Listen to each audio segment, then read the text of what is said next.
अथ मंत्रपाठः।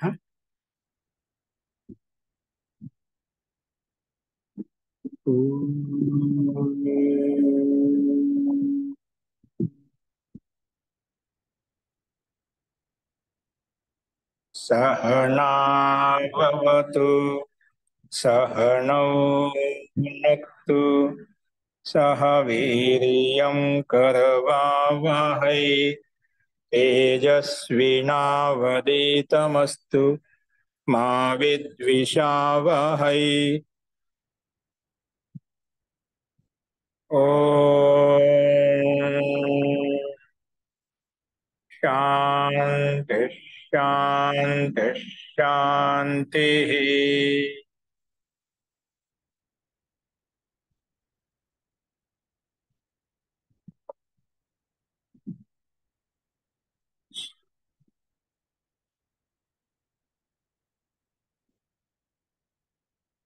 అస్తు మనము అష్టాధ్యాయ క్రమ పాఠంలో 5వ అధ్యాయంలో 1వ పాదం చూస్తున్నాము. అందులో 29వ సూత్రం వరకు మనం ప్రస్తావించుకున్నాము. నిన్న చెప్పిన పాఠంలో ఎవరికైనా ఏమైనా సందేహాలు ఉన్నాయా?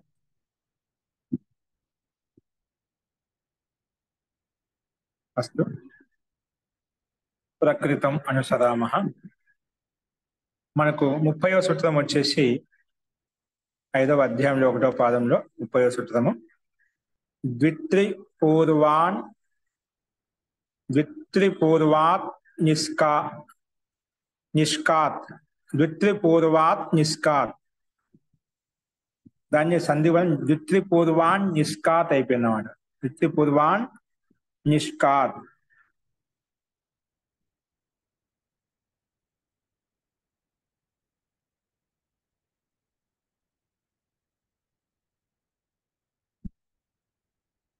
అస్తు పదవి భాగం వచ్చేసి ద్విత్రిపూర్వాత్ పంచమీ విభక్తి ఏకవచనం, నిష్కాత్ పంచమీ విభక్తి ఏకవచనం.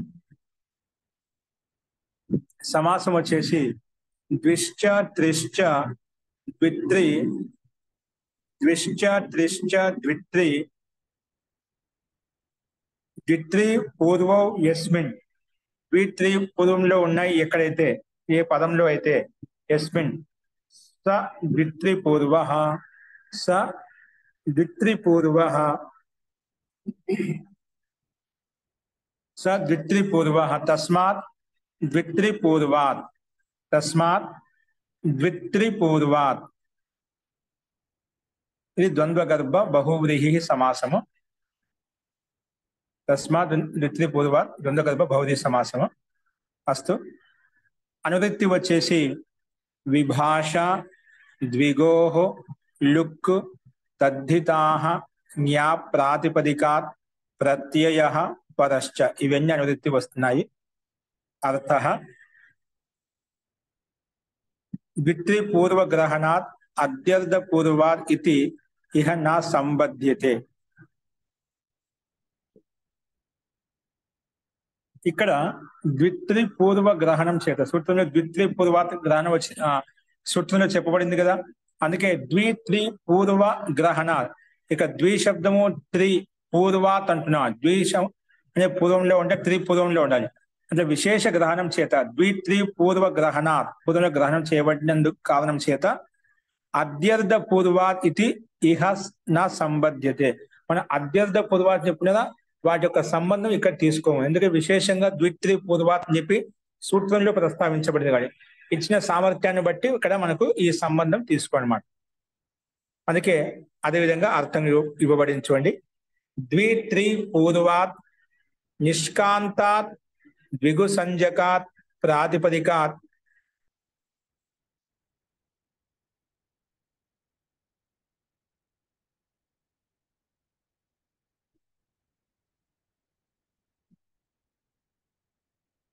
ద్విత్రిపూర్వాత్ నిష్కాంతాత్ నిష్కాంతాత్ ద్విగు సంజకాత్ ప్రాతిపదికాత్. ఎందుకంటే ద్విగు సంజక కూడా మనకి అనువృత్తి వస్తుంది.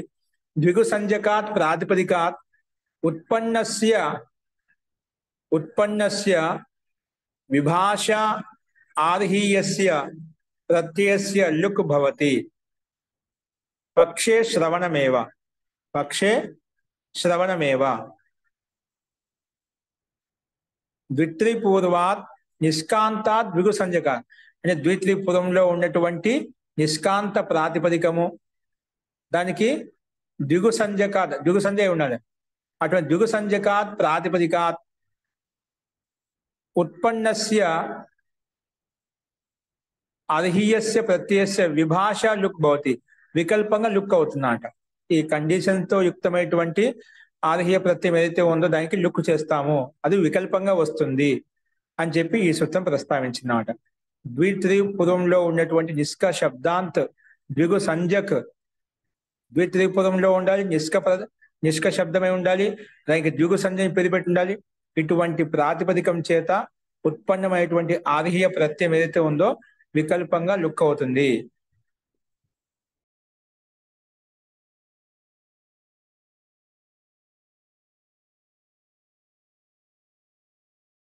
పరిమాణవాచి కాబట్టి ఆ నిష్క శబ్ద పరిమాణవాచ్యత టై ప్రత్యయం వస్తుందన్నమాట. నిష్క శబ్ద పరిమాణవాచి కాబట్టి మనం ముందు చెప్పిన 18వ సూత్రం ప్రకారంగా టై ప్రత్యయం ప్రాప్తం అవుతుంది. కానీ ఆ టై ప్రత్యయం ప్రాప్తం అవుతుంటే ఆ సూత్రానికి టై ప్రత్యయాన్ని ఈ సూత్రం చేసి నిషేధిస్తామట. టై ప్రత్యయం ఏ సూత్రం ప్రకారం వస్తుంది?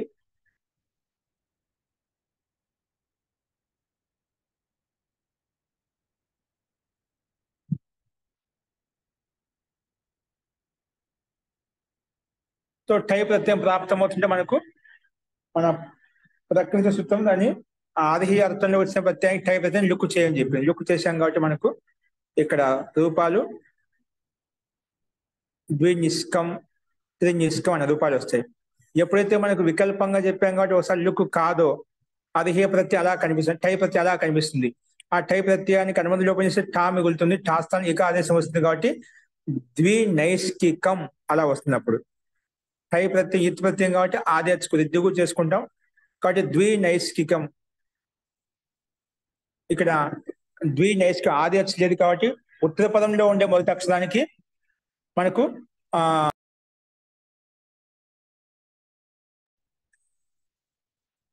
ఉత్తర పదంలో ఉన్నటువంటి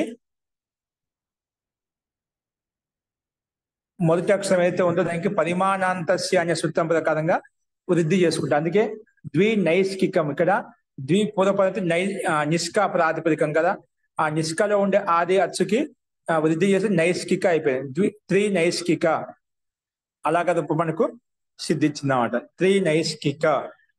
ఓకేనా? సో ఇక్కడ ఈక్ వచ్చినప్పుడు త్రినైష్కికం, అలాగే ద్వినైష్కికం ఇక ఆదేశం వచ్చిందన్నమాట త్రి స్థానంలో. తర్వాత తెచ్చుకుని సుస్థానం అమ్ము అమి పూర్వ చేసుకుంటేనా ద్వినైష్కికం త్రినైష్కికం అనే రూపాలు మనకు సిద్ధిస్తాయన్నమాట. నిష్కం త్రినిష్కం అనేది ఇక్కడ టై ప్రత్యయం లుక్ చేశాం, అందుకే మనకు ఈ రకంగా రూపం సిద్ధి రెండు కనిపిస్తున్నాయి.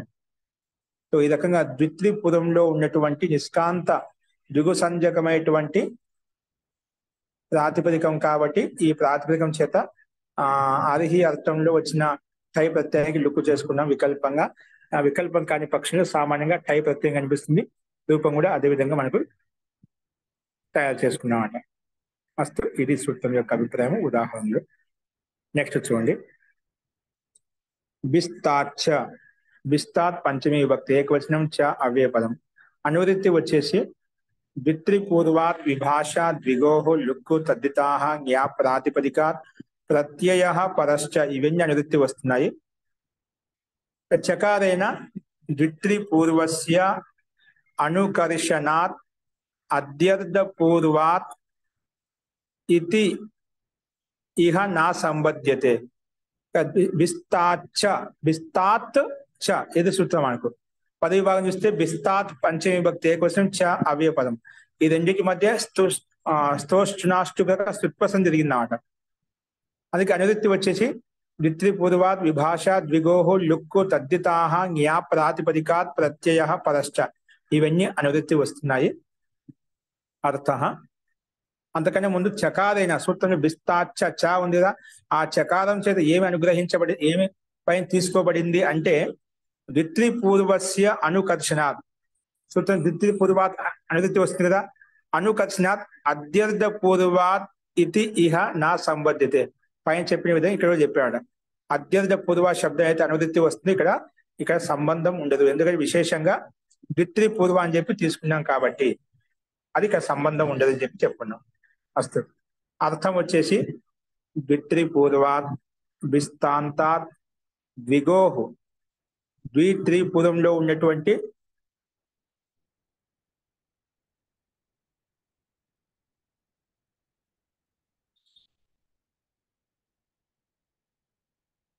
ద్విత్రి పూర్వంలో ఉన్నటువంటి విస్తాంత ద్విగు సంజ్ఞకు ప్రాతిపదికం చేత పరస్య ఆర్హీయస్య ప్రత్యస్య పరంగా ఉన్నటువంటి ఉత్తర పదంగా ఉన్నటువంటి ఆర్హీయ ప్రత్యయం ఏదైతుంది ఇక్కడ కూడా వా లుక్ భవతి, వికల్పంగా లుక్ అవుతుంది అని చెప్పి. కాకపోతే అక్కడ నిష్క ప్రాతిపదికం, ఇక్కడ విస్త ప్రాతిపదికం. ప్రాతిపదికం భిన్నంగా వచ్చింది. కండిషన్స్ మొత్తం పైన చెప్పిన విధంగా ఇక్కడ కూడా అదే విధంగా తీసుకోవాలి. సో అందుకే అదే విధంగా ఉదాహరణ ఇచ్చారు. ద్విబిస్తం, ద్విబైస్తికం, త్రిబిస్తం, త్రిబైస్తికం. అక్కడ నిష్క ప్రాతిపదికం, ఇక్కడ బిస్త ప్రాతిపదికం, అదే తేడా అండి. మిగిలిన ప్రక్రియ అంతా పైన చెప్పిన ప్రకారంగా రూపసిద్ధి సిద్ధిస్తున్నమాట. ద్విబిస్తంలో వికల్పంగా ఒకసారి లుక్ అవుతున్నమాట. ఇక్కడ మామూలుగా బిస్త ప్రాతిపదిక ఏ ప్రత్యయం ప్రాప్తమైంది? ఇక్కడ పరిమాణ వాచి కాబట్టి ఇప్పుడు టై ప్రత్యయం ప్రాప్తమైంది. టై ప్రత్యయం ప్రాప్తం అవుతుంటే ఆ టై ప్రత్యయానికి మన ప్రకృతము బిస్తాచ. ఈ పరిమాణ వాచి ప్రాతిపదికం కాబట్టి ఇక్కడ కూడా లుక్ చేస్తాము. లుక్ చేస్తే వికల్పంగా లుక్ వస్తుంది. అందుకే ఒక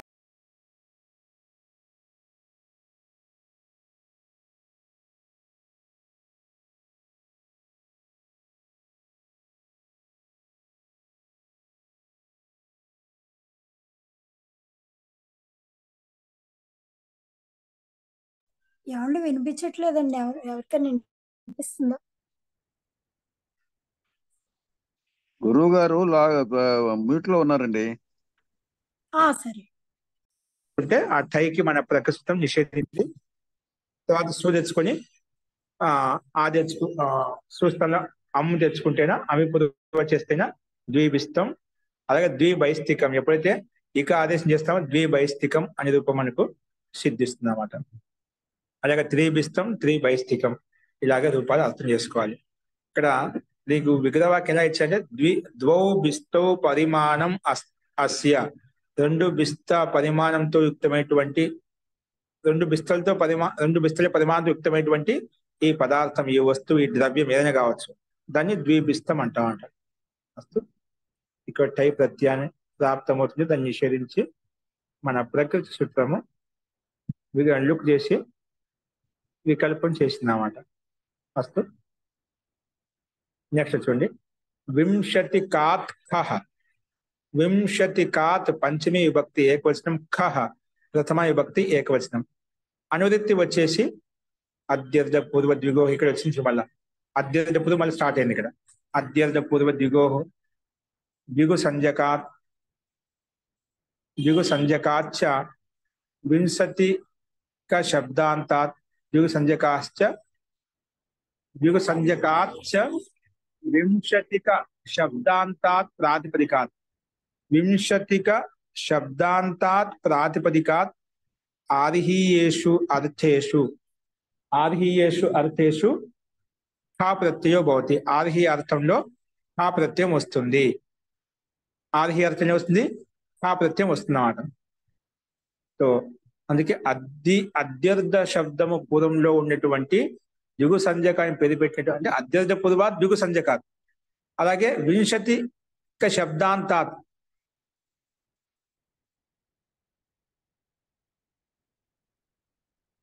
అంటే ఒకటేమో అద్యర్థ పూర్వంలో ఉన్నటువంటి ప్రాతిపదికము, రెండోది అంటే ద్విగు సంజకాచ.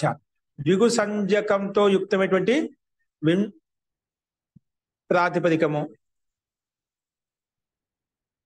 ద్విగు సంజకంతో యుక్తమైనటువంటి ప్రాతిపదికము, ద్విగు సంజకంతో యుక్తమైనటువంటి వింశతిక శబ్దాంత ప్రాతిపదికం. అంటే వింశతిక శబ్దం అంతిమంలో ఉన్నటువంటి ప్రాతిపదికం అంట. అందుకే ద్విగు సంజక వింశతిక శబ్దాంతాత్ ప్రాతిపదికాత్. ద్విగు సంజక ద్విగు సంజకాత్ వింశతిక శబ్దాంతాత్ ప్రాతిపదికాత్ ఆర్హీయేషు అర్థేషు ఆర్హీ అర్థంలో ఖా ప్రత్యయం వస్తుంది అని చెప్పి ఈ సూత్రం ప్రస్తావించింది. సో అదేవిధంగా ఉదాహరణ కనిపిస్తున్నాయి. ముందుగా అధ్యర్థ పూర్వ శబ్దానికి ఉదాహరణలు అధ్యర్థ పూర్వ వింశతికాంత శబ్దాన్ని చెప్పాం కదా. అధ్యర్థ పూర్వ వింశతిక అనే ప్రాతిపదికం చేత అధ్యర్థ పూర్వంలో ఉన్నట్టు వింశతిక ప్రాతిపదికం చేత ఖా ప్రత్యయం వచ్చింది. ఆ ఖా ప్రత్యయ స్థానంలో అనుబంధం లోపం చేస్తే ఖా మిగులుతుంది, నా వెళ్ళిపోతుంది. హలంత్యం తస్య లోప అదర్శనం లోప. తర్వాత ఆ ఖా స్థానంలో ఆయ నేయి నీయి యహ ఫ ఢ ఖ ఛ ఘాం ప్రత్యయాదీనాం ప్రకారంగా ఈన్ ఆదేశం వస్తున్నాడు. ఏమొస్తుంది? ఈన్ ఆదేశం వస్తుంది. ఈయన కాదు, ఈయన కాలు ఆగలుపుకుంటే సో ఈయన ఆదేశం వస్తుంది. అధ్యర్థ వింశతిక ప్లస్ ఈయన అనేది పక్కన ఉంటే ఇక్కడ ఎస్ఏది లోపం చేసుకుంటాం. అధ్యర్థ వింశతిక్ తర్వాత ఈయన కలిపితే అధ్యర్థ వింశతికీన. ఇప్పుడు ఈ స్థితిలో మళ్ళీ తెచ్చుకొని చూస్తాను అమ్మ అమి పూర్వవాహ చేసుకుంటున్నా ఇక్కడ అధ్యర్థ వింశతికీనం అనే రూపం మనకు చూస్తున్నాం. అమ్మ అమి పూర్వ చేస్తే అధ్యర్థ వింశతికీనం అనే రూపం మనకు సిద్ధిస్తున్నాం. నెక్స్ట్ చూడండి, ద్వివింశతికీనం ద్వివింశతి ప్రాతిపదికం అంటే ఏంటి? ద్వివింశతి ప్రాతిపదికం చేత ద్వివింశతిక ప్రాతిపదికం చేత ఇది సంఖ్యావాచికి ఉదాహరణ అంటే సంఖ్యావాచి దిగు సంజకమైనటువంటి వింశతికాంత ప్రాతిపదికం అంట. అందుకే ద్వివింశతిక ద్వివింశతిక ఈన. ఇక్కడ కూడా సేమ్ అదేవిధంగా ఎస్ఏది లోపల చేసుకుంటే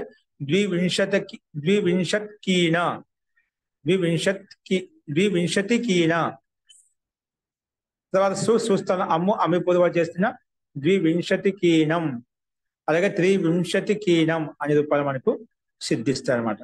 ఈ రకంగా మనం అర్థం చేసుకోవాలి. ఇక్కడ అధ్యర్థ పూర్వ ద్విగోర లుక్ సంధ్యాయం అనే సూత్రం ప్రకారం లుక్ ప్రాప్తమవుతుంటే లుక్ కాలేదు అనమాట.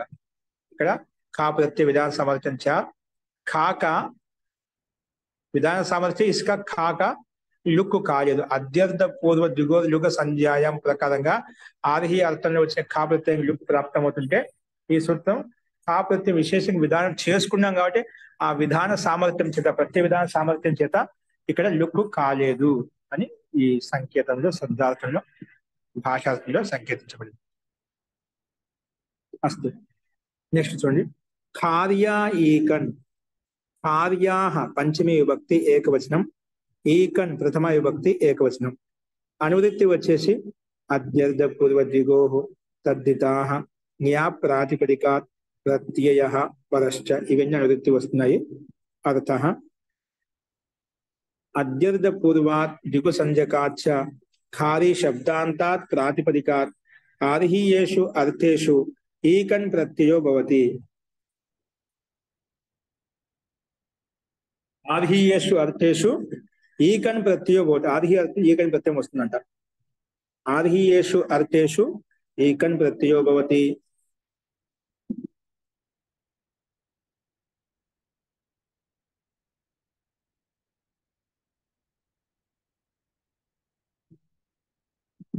అస్తు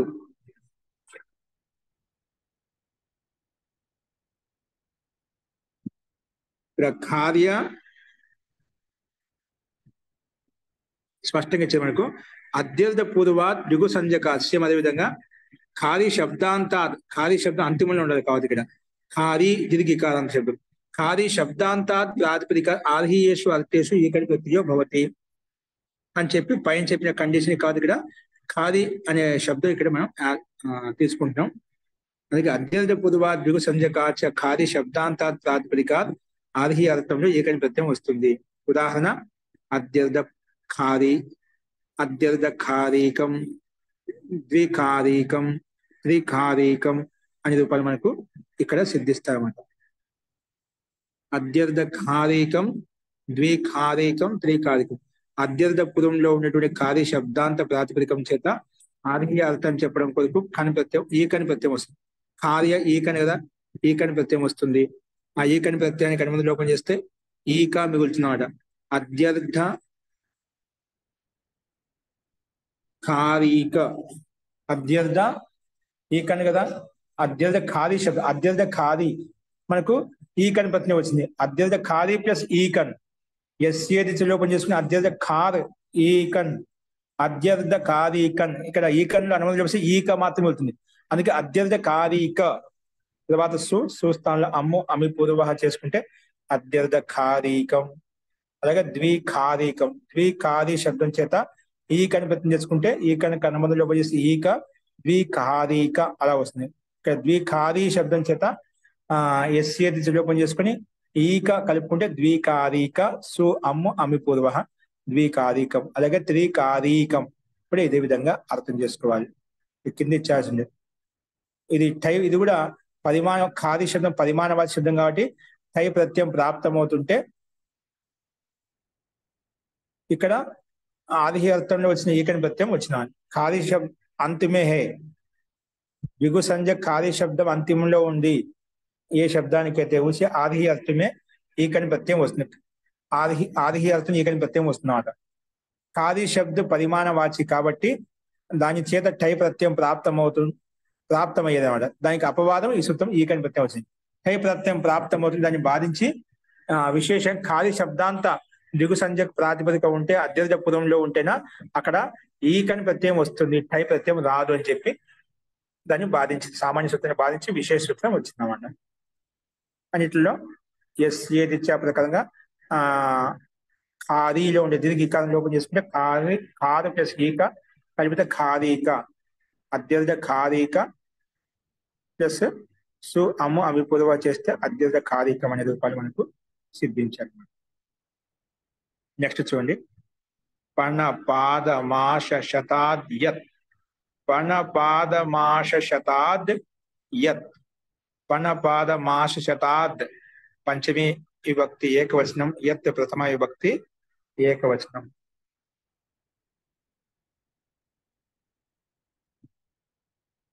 సమాసం వచ్చేసి పనశ్చ పాదశ్చ మాషశ్చ శతశ్చ ఇది శతం. తస్మాత్ పణ శతం మొత్తం కలిపితే పణపాద మాష శతం. తస్మాత్ పణపాద మాష శతాత్ ఇది సమాహార ద్వంద్వ సమాసం. అనువృత్తి వచ్చేసి అద్యర్థ పూర్వ ద్విగో తద్దితాహ జ్ఞా ప్రాతిపదికాత్ ప్రత్యయ పరశ్చ ఇవన్నీ అనువృత్తి వస్తున్నాయి. అర్థ అద్యర్థ పూర్వేభ్య ద్విగు సంధ్యకేభ్యశ్చ పణపాద మాష శత ఇత్యేవం అంతేభ్య శబ్దేభ్య. అంటే అద్యర్థ పూర్వంలో ఉన్నటువంటి ద్విగు సంజకంతో యుక్తమైనటువంటి పణ ప్రాతిపదికము, పాద ప్రాతిపదికము, మాష శత ఈ ప్రాతిపదికముల చేత ఈ అంతేభ్య శబ్దేభ్య ఈ శబ్దం ప్రాతిపదిక ఈ శబ్దముల చేత ఏమొస్తుంది, ఆర్హీయేషు అర్థేషు ఆర్హి అర్థంలో వస్తుంది యత్ ప్రత్యయం వస్తుంది. ఈ సూత్రం యత్ ప్రత్యయం విధానం చేస్తుంది.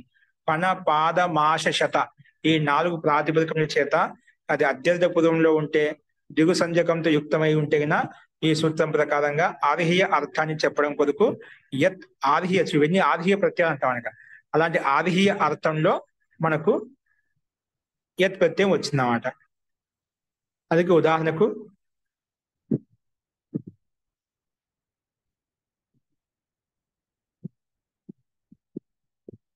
ఇక్కడ మనకు అదే విధంగానే యత్ ప్రత్యయం వచ్చింది కాబట్టి రూపాలు అదే విధంగా చూపించబడ్డాయి. చూడండి ఉదాహరణలు, అద్యర్థ పణ్యం, ద్విపణ్యం.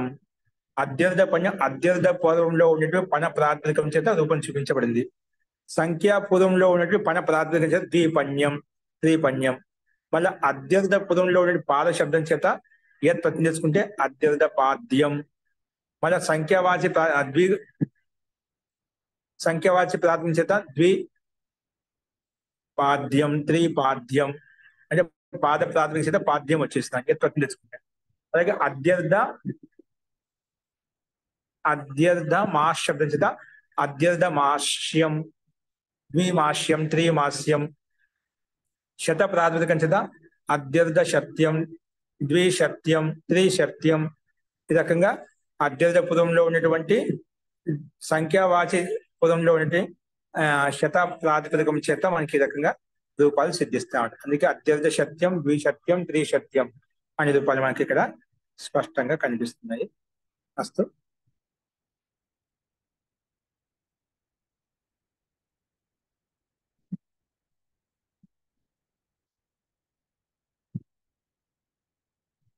అన్నింటిలో మనకు ఎత్ ప్రత్యయం వచ్చినప్పుడు ఎత్ కనుమతిలో ప్లస్ యా మిగులుతుంది.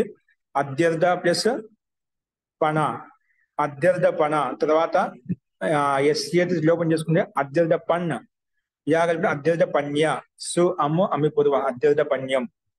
త్రిపణ ప్రాతిపదికం సంఖ్యా పొదువ దిగు ప్రకారం దిగు సంఖ్య ఉంది కాబట్టి దిగు సంజ్ఞకంతో యుక్తమైనటువంటి పణ ప్రాతిపదికం చేత మనకు ఎత్ తెచ్చుకుంటే ద్విపణ్యం, అలాగే త్రిపణ్యం అన్నిట్లో సుస్థాన అమ్ము అమ్మి పూర్వ.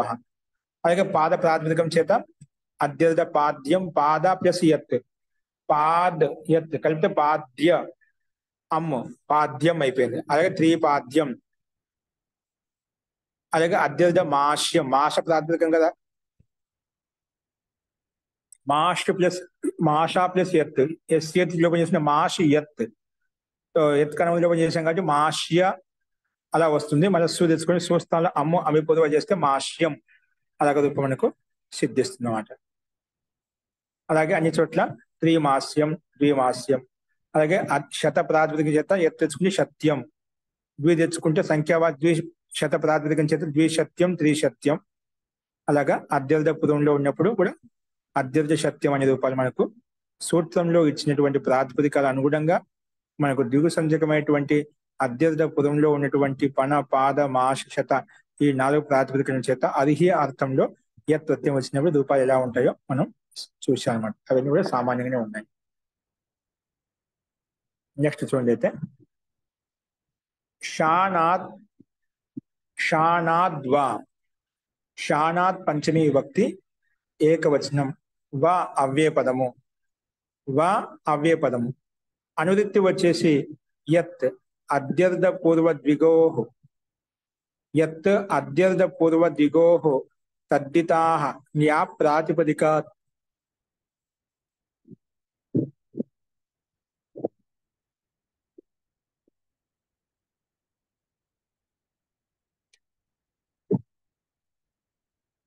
అలాగే ఈ రకంగా మనకు ప్రత్యయాలు వచ్చామంట. అంటే మనకు అనువృత్తి పదాలు మనకు పైన చెప్పుకున్న విధంగానే ఇక్కడ తీసుకోవాలి. అంటే అద్యర్థ పూర్వ ద్విగోః తదితాః న్యా ప్రాతిపదిక ప్రత్యయ పరశ్చైవ అనువృత్తి పదాలు చెప్పుకున్నామట. అదే అనువృత్తి పదాలను సూత్రంలో ఇచ్చిన షానాద్వ అనే ప్రాతిపదికను ఆధారం చేసుకుని అర్థ ఏం చెప్పబడిందంటే ఇక్కడ అద్యర్థ పూర్వాత్ ద్విగు సంజకాచ, అద్యర్థ పూర్వంలో ఉన్నటువంటి లేదా ద్విగు సంజకంతో యుక్తమైనటువంటి శానాంత ప్రాతిపదికం, ఇక్కడ శానా ప్రాతిపదిక చేసుకున్నామట.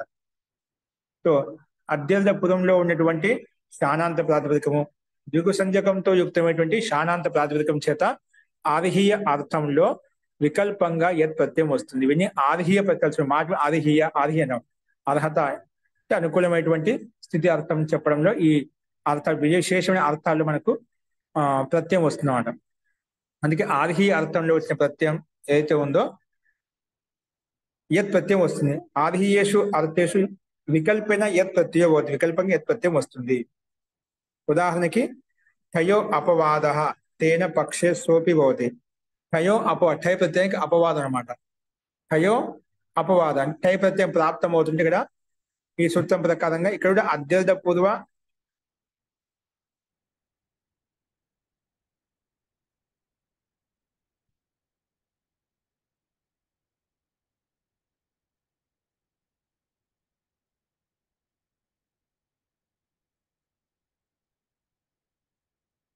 ఇక్కడ మనకు ఠయో ఠయ ప్రత్యయానికి ఠయ ప్రత్యయం ప్రాప్తం అవుతుంటే మనం ప్రకాశం యత్ ప్రత్యయం చేస్తున్నాం. తేన పక్ష సోపి భవతి, అందుకే ఒక పక్షంలో అది ఎందుకు షానాద్ వా చెప్పామట, వాని వికల్పార్థంలో ఉంది. అందుకే ఒక పక్షంలో మనకు అది కూడా వస్తుంది, ఠయ ప్రత్యయం కూడా వస్తుంది. అప్పుడు ఠయ ప్రత్యయం యొక్క రూపం కూడా ఉంటుంది అన్నమాట. అందుకే 2 రూపాయలు ఇక్కడ కింద కనిపిస్తుంది. సో అపవాద తేన పక్ష సోపి భవతి తస్య చ లుక్ భవతి అంటే ఠయ ప్రత్యయం కూడా వస్తుంది. ఠయ ప్రత్యయం దాగానే వెంటనే దానికి లుక్ కూడా చేస్తాం. లుక్ చేసేస్తాం అన్నమాట. అందుకే అదే విధంగా ఇక్కడ సూత్రార్థం కూడా ఇవ్వబడింది అన్నమాట. అత్యర్థ పూర్వ ద్విగు సంజకార్ శానాంతాత్ ప్రాతిపదిక శానప్రత్యం అంతిమంలో ఉన్నటువంటి శాన ప్రాతిపదికం అంతిమంలో ఉన్నటువంటి సందర్భం తీసుకోవాలి. ప్రాతిపదిక అర్హేషు అర్థేషు వా యత్ ప్రత్యయో భవతి, వికల్పంగా యత్ ప్రత్యయం వస్తుంది. తయో అపవాద తేన పక్ష సోపి భవతి, తయ ప్రత్యేక అపవాదం కాబట్టి పక్షంగా అది కూడా వచ్చేస్తుందని చెప్పుకున్నాడు. తస్యతే లుక్ భవతి, అలాగే దానికి లుక్ కూడా అవుతుంది. ఉదాహరణ అద్యర్ధశాన్యం, అద్యర్ధశానం, ద్విషాన్యం, ద్విషానం, త్రిషాన్యం, త్రిషానం. ఇలాగా మనకు శానాంత ప్రాతిపదికం చెప్పాం కదా. శానాంతాత్ ప్రాతిపదికాత్ దిగు సంజకంతో ఉన్నటువంటి శానాంత ప్రాతిపదికము అత్యర్థ పదంలో ఉన్నటువంటి శానాంత ప్రాతిపదికం చేత మనకు ఆదిహి అర్థంలో వికల్పంగా యత్ప్రత్యయం వచ్చింది. వికల్పంగా యత్ప్రత్యయం వచ్చిన రూపాయలు ఎలా ఉంటాయో అవి మనం స్పష్టంగా ఇక్కడే కనిపిస్తున్నాం అన్నమాట. ఇక్కడ మహోదయ త్రిశాన్యం అంటే ఏమిటి, అర్థం ఏమిటి మహోదయ? ఏంటండి త్రిశాన్యం ద్విశాన్యం అంటే అర్థం ఏమిటి? ద్విశాన్యం, శాన ఇక్కడ మనకు అర్థం ఇవ్వలేదు కాబట్టి విశేషమైన అర్థం ఏదైనా ఉండొచ్చు, అది చూడాలండి. ఓకేనా, అనేక అర్థాలు ఉంటాయి. మాకు శబ్దం యొక్క స్వరూపం తీసుకుంటే ఇక్కడ అర్థం ఇవ్వలేదు. అర్థం సందర్భాన్ని బట్టి అక్కడ ఏ ప్రయోగంలో వచ్చిందని బట్టి మనం అర్థం చెప్పుకోవాలండి. కొన్ని స్థూలంగా కొన్ని డైరెక్ట్గా అర్థాలు ఇస్తుంటాయి, ఇక్కడ మనకు విశేష అర్థం అంటే ఇవ్వలేదు అనమాట. ఓకేనా, ఉంటూ ఇచ్చారు మన పక్కన ఉదాహరణ బట్టి కొన్ని చోట్ల ఉంటాయి, అవి ఏంటో చూసి చెప్తామండి. ఓకేనా, ద్విశాన్యం, త్రిశాన్యం, అలాగే త్రిశాన్యం కూడా మనకు కనిపిస్తుందన్నమాట. ఒక పక్షంలో వికల్పంగా అని చెప్పుకున్నాం కదా, ఒక చోట త్రిశానం వచ్చింది. ఎందుకంటే ఎప్పుడు టై ప్రత్యయం వస్తుందో టై ప్రత్యయానికి వెంటనే అత్యర్థ పూర్వ దిగువ లుగ సంధ్యాపం లుక్ అయిపోతుంది అన్నమాట. అందుకే టాస్ ఏకాదశి లాగా, అందుకే త్రిశాన ప్లస్ సుస్థానంలో త్రిశాన అలా ఉండిపోయింది. ఎప్పుడైతే మనకు యత్ ప్రత్యయము రాదో త్రిశాన మాలుగా ఉంటుంది, దానికి ఎస్ లోపం చేసుకొని త్రిశానం వస్తుందన్నమాట. త్రిశాన్ త్రిశాన్ కాబట్టి కలుపుకుని త్రిశాన సు అమ్ము అమి పూర్వ త్రిశానం అనే రూపం మనకు సిద్ధిస్తున్నాం. త్రిశానం, ఓకేనా. అలాగే త్రిశాన్యంలో ఇక్కడ యత్ప్రత్యయము, ద్విశాన్యం అంటే రెండు రూపాయలు చూపిస్తున్నాం మనకు. అద్యర్ధశాన్యం, అద్యర్ధశానం. వికల్ప యత్ప్రత్యయం వచ్చినప్పుడు అద్యర్ధశాన్యం, లేకపోతే అద్యర్ధశానం అంటే టై ప్రత్యయం లోపం చేసినప్పుడు సామాన్యంగా అనుప్రత్యయం వస్తుంది కాబట్టి ద్విశానం అలా వచ్చేస్తుంది అన్నమాట. అలాగే త్రిశాన్యం, ద్విశాన్యం యత్ప్రత్యయం వచ్చినప్పుడు కాకపోతే ద్విశానం, అలాగే త్రిశాన్యం, త్రిశానం. ఈ రకంగా మనకు రెండు రూపాయలు వికల్ప పక్షులు, వికల్పం కాని పక్షులు, రెండు పక్షులను మనం చూపించాలి. మహోదయ, జీ శాణ అంటే పరిమాణవాచి శబ్దం అని ఇచ్చారు. జీ పరిమాణం వచ్చిన ఓకే జీ ఉండొచ్చు.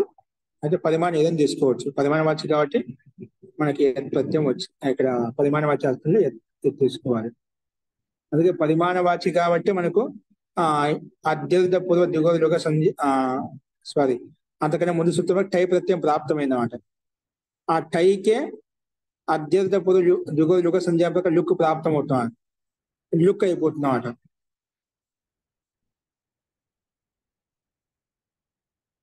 అందుకే లుక్ అయిపోయినప్పుడు అత్యర్థ టై పక్షంలో మనకు అత్యర్థ శానం వచ్చేసిందన్నమాట. లుక్ చేసామంటే అత్యర్థ శానం, ద్విశానం అనే రూపాయలు వచ్చేసాయి. అదేవిధంగా ఎత్క విధానం చేసినప్పుడు ఎత్తు విధాన సామర్థ్యం చేత లుక్ కాలేదన్నమాట. లుక్ కానప్పుడు మనకు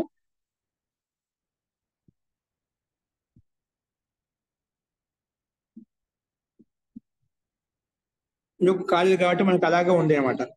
అందుకే ఎత్క విధాన సామర్థ్యం లుక్ కాలేదు అనమాట. అందుకే ద్విశాన్యం, త్రిశాన్యం రూపాయలు మనకు వచ్చాయన్నమాట. అది ఇక్కడ మనం అర్థం చేసుకోవాలి. అస్తు ఇక్కడ మనకు అత్యధిక లుక సంధ్యాక లుక్ అవుతుందన్నమాట. టై ప్రత్యయానికి లుక్ చేస్తామన్నమాట. అందుకే టై పక్షంలో అత్యధిక శానం ద్విశానం అనే రూపాయలు మనకు ఇక్కడ కనిపిస్తుంది. అస్తు ఇది స్పష్టమైన అందరికి.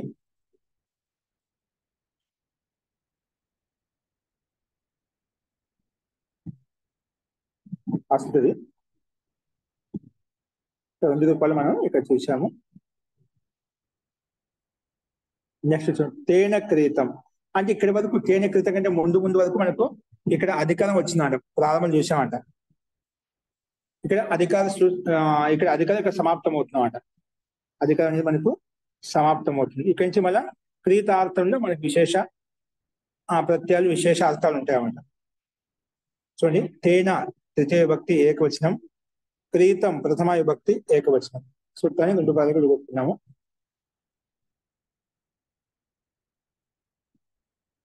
అందుకే ఇక్కడ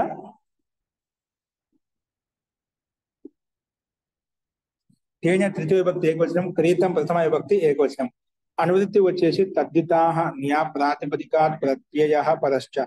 ఇవన్నీ అనువృత్తి వస్తున్నాయి. అర్థ తృతీయ సమర్థాత్ ప్రాతిపదికాత్ క్రీతం ఇత్యేతస్మిన్ అర్థే యథా విహితం ఠయ్యాదయః ప్రత్యయాః భవంతి. ఠయ్యాదయ అంటే ఠై ప్రత్యయం ఏ ప్రత్యయాలు చెప్పుకున్నా అవన్నీ వస్తాయన్నమాట. తృతీయ సమర్థాత్ తృతీయ విభక్తితో యుక్తమైన ప్రాతిపదికం చేత క్రీతం ఇత్యేతస్మిన్ అంటే కొనబడింది, కొనే అర్థంలో. క్రీతం అంటే కొనబడింది ఇలాంటి అర్థంలో యథావిహితం ప్రత్యయాలు వస్తాయి. అంటే ఎక్కడ ఏ ప్రత్యయం చెప్పుకున్నామో అలాంటి అర్థాల్లో యథావిహితం టయాదయ ప్రత్యయా భవంతి. టయాది ప్రత్యయాలు వస్తాయని చెప్పి ఇక్కడ చెప్పుకున్నాడు. టయాదయ ప్రత్యయా భవంతి. ఉదాహరణకు అలాగే ఇవ్వబడ్డే ఉదాహరణ కూడా సప్తత్యాః క్రీతం,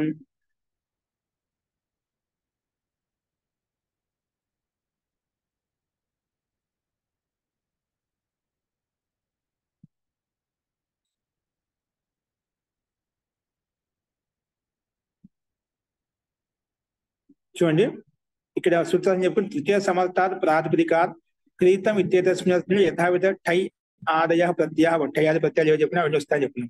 ఉదాహరణకు సప్తత్యాః క్రీతం సాప్తతికం, ఆశీతికం, నైష్కికం, పాణికం, పాదికం ఈ రకంగా రూపాలు ఇవ్వబడ్డాయన్నమాట.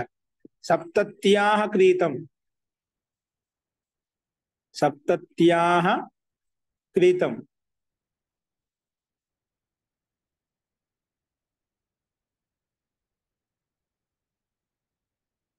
అందుకే సప్తత్యాః క్రీతం సాప్తతికం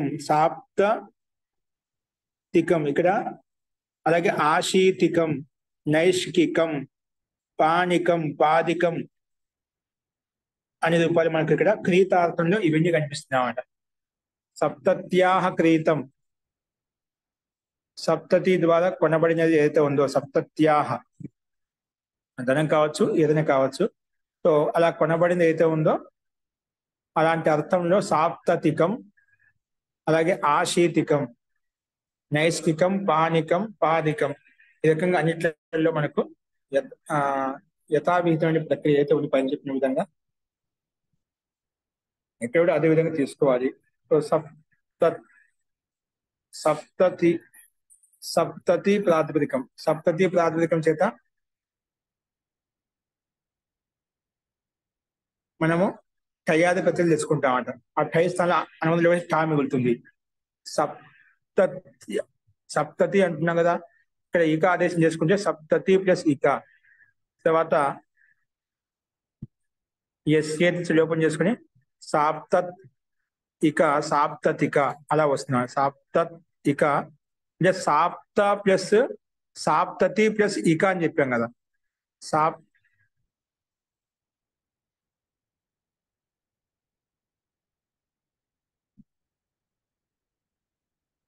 సప్తతి ప్లస్ ఇక్కడ మనకి టై ప్రత్యయం వచ్చినప్పుడు ఆ తెచ్చుకుని ఇది చేసుకున్నాడు. సాప్తతి వచ్చేసినామంట.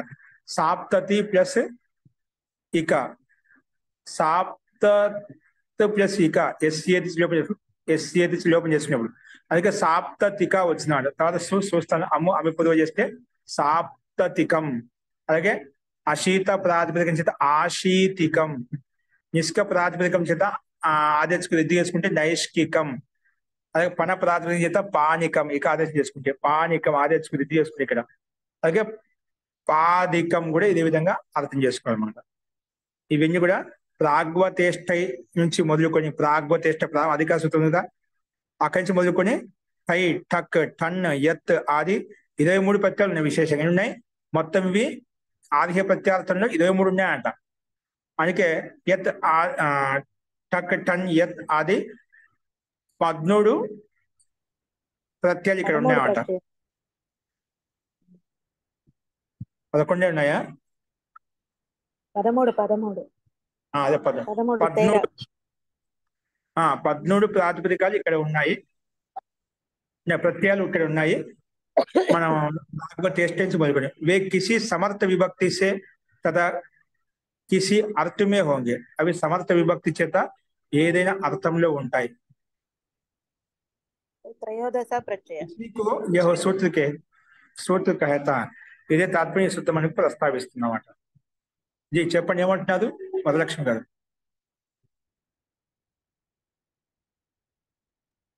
त्रयोदश प्रत्यय అంటున్నాను. ఏంటండి? త్రయోదశ ప్రత్యయ అని చెప్పాను. 13 ప్రత్యయాలు త్రయోదశ ప్రత్యయ అని చెప్పానండి. జీ జీ జీ అస్తు. ఈ 13 ప్రత్యయాలు మనకు కనిపిస్తున్నాయి. वे किसी समर्थ विभक्ति చేత किसी अर्थ में होंगे इसी को यह सूत्र पद. సమర్థ విభక్తి చేత అలాగే ఏ అర్థంలో వస్తాయనేది ఈ సూత్రం ద్వారా మనకు తెలుస్తున్నమాట.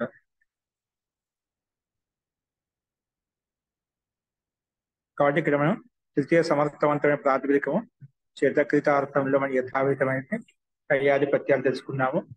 అదేవిధంగా సప్తత్యాహకృతం సాప్తతికము ఆశీతికము నైష్టికము పానికము పాదికం అనే రూపాలు మనకు సిద్ధించాయండి.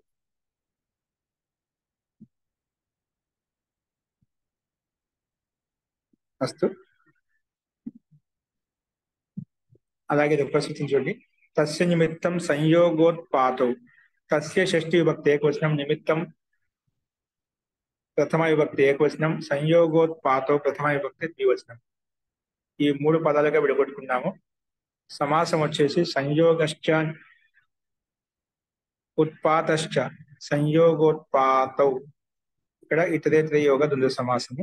అనువృత్తి వచ్చేసి తద్దితాః జ్ఞా ప్రాతిపదికాత్ ప్రత్యయః పరశ్చ. ఇవన్నీ అనువృత్తి వస్తున్నాయి. అర్థః సూత్రంలో తస్య పదం ఇచ్చారు, అది తీసుకున్నాం. తస్య ఇది షష్ఠీ సమర్థాత్ ప్రాతిపదికాత్ నిమిత్తం సూత్రంలో ఇవ్వబడింది నిమిత్త శబ్దం. నిమిత్తం ఇత్యేతస్మిన్ అర్థే యథావిహితం ప్రత్యయం భవతి. యథావిహితం ప్రత్యయం వస్తుంది.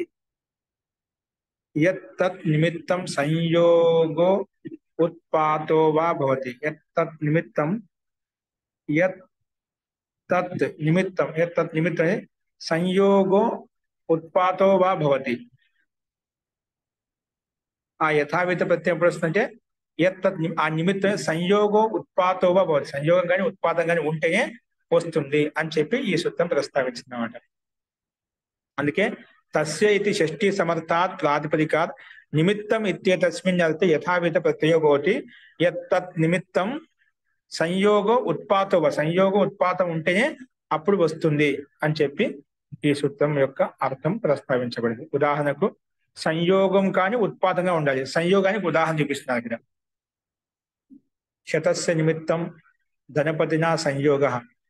శతస్య నిమిత్తం అంటే 100 రూపాయలకు నిమిత్తంగా ధనపతినా సంయోగం, ధనపతితో సంయోగం ఏర్పడింది. అతన్ని సత్య అంటాం, లేదా శతిక అంటాం, అలాగే సాహస్ర అంటాం. ఇవి సంయోగం చేత మనకు సంయోగార్థంలో చెప్పబడ్డా. ఉత్పాతార్థంలో శతస్య నిమిత్తం ఉత్పాత 100 రూపాయల కోసం ఉత్పాతం చేశాడనమాట. అతను కూడా శత్య అంటాం, అలాగే శతిక అంటాం, అలాగే సాహస్ర అంటాం. కానీ అక్కడ ఉత్పాతార్థం, ఇక్కడ ఉత్పాతార్థంలో పైన సంయోగార్థంలో. ఓకేనా? సో 2 కూడా మనకు శత ప్రాతిపదికం చేత యత్ ప్రత్యయం తీసుకుంటే శత్యః, అలాగే శతిక, ఠై ప్రత్యయం తీసుకుంటే శతికః, అలాగే సాహస్రః, సహస్ర ప్రాథమిక చేత సాహస్రః. ఇక్కడ శతాచ్చ టన్యత వసతే ప్రకారంగా టన్ ఔర్ యత్ ఈ రెండు ప్రత్యయాలు మనకు కనిపిస్తున్నాయి. అలాగే తత శతమాన వింశతి కాదన్ అనే సూత్రం ప్రకారం అను కూడా వస్తుంది అన్నమాట. అందుకే టన్ ప్రత్యయం వచ్చినప్పుడు, యత్ ప్రత్యయం వచ్చినప్పుడు, అలాగే అను ప్రత్యయం వచ్చిన రూపాయలు ఎలా ఉంటాయి అనేది ఇక్కడ 3 రూపాయలు మనకు చూపించబడ్డామట. అను ప్రత్యయం వచ్చినప్పుడు సాహస్రః, తను ప్రత్యయం వచ్చినప్పుడు శాతికః, యత్ ప్రత్యయం వచ్చినప్పుడు యత్ శత్యః. ఈ రకంగా మనకు 3 రూపాయలు కనిపిస్తున్నాయన్నమాట. అలాగే ఉత్పాదాలతో కూడా శత్యః, శతికః, సాహస్రః అని కూడా ఇదే విధంగా తీసుకోవాలి, ఇదే విధంగా అర్థం చేసుకోవాలి. అస్తు ఇక్కడ 3 ప్రత్యయాలు మనకు శతాచ్చ టన్యత వసతే ప్రకారంగా టన్ ప్రత్యయము, అలాగే యత్ ప్రత్యయము, కథ శతమాన వింశతి కాదన్ ప్రకారం అను ప్రత్యయము. ఈ 3 ప్రత్యయాలు ఏవైతే ఉన్నాయో సంయోగము ఉత్పాతార్థంలో కూడా यही प्रत्यय शत और सहस्र शब्दों से भी हो जाएंगे. ये प्रत्ययाలు శత ప్రాతిపదికం చేత సహస్ర ప్రాతిపదికం చేత కూడా ఏ ప్రత్యయాలు వస్తాయన్నమాట. సంయోగ उत्पादार्थంలో కూడా ఏ प्रत्ययाలు మనకు వస్తాయి. 100 के कारण जो संयोग किसी का संबंध बहु सत्य అంటాం. 100 రూపాయల కారణంగా ఏదైతే సంయోగం ఏర్పడిందో అన్ని సత్య అంటాం.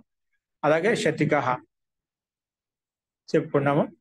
అదేవిధంగా 100 రూపాయల కారణం నుంచి ఉత్పాదన అంటే లడాయి జగడ ఎవరైతే చేశారో అతని అతను శత్య అంటాం, అలాగే శతికః అంటాం.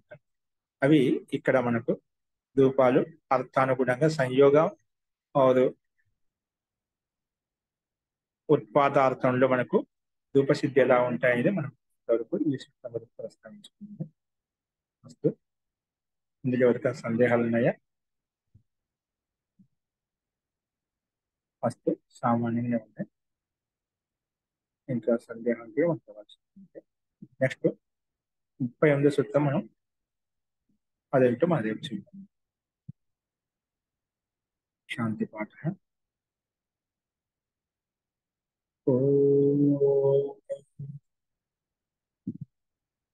सर्वे भवन्तु सुखिनः, सर्वे सन्तु निरामयाः, सर्वे भद्राणि पश्यन्तु, मा कश्चित् दुःखभाग् भवेत्. ओम शांति शांति शांति. सर्वेभ्यो नमः. అందరికీ నమస్కారం. నమస్తే మహోదయ. నమస్కారం ఆచార్య, ధన్యవాదాలు.